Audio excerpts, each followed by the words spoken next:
I got Diesel from Animals in Distress Rescue Centre. He'd been abandoned, left tied to a tree at about 9 months old.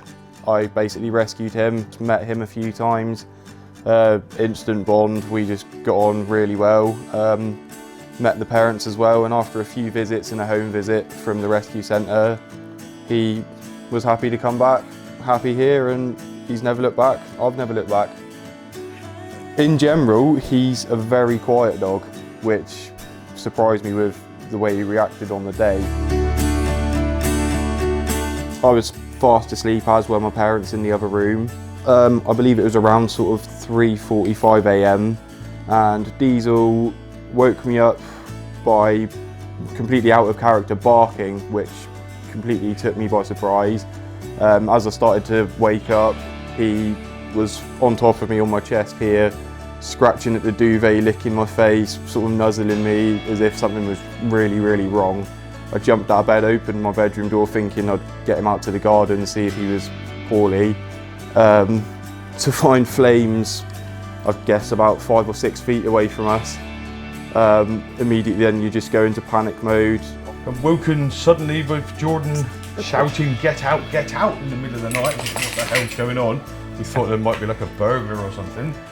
And eventually he came, banged on the door and said, there's a fire.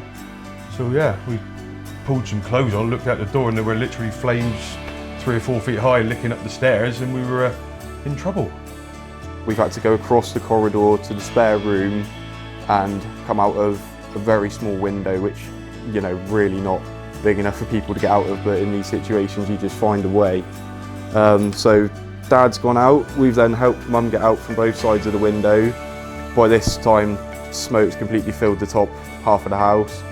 I've come back into my bedroom, got down on my hands and knees, found Diesel, picked him up. As we've gone across the corridor, the flames are so close, it's actually singed his whiskers as we got across. And then I sort of Supermaned him out the window to Dad, jumped out myself, and a neighbour's phoned the fire brigade. But it all happened in under a minute, I'd say. It was just a reaction, just go.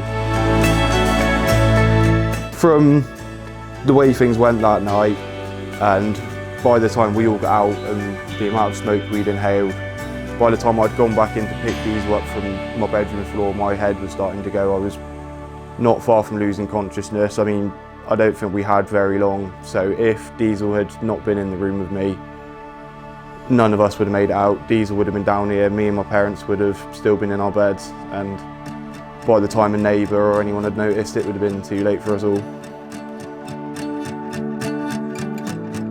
We responded with a crew of 4.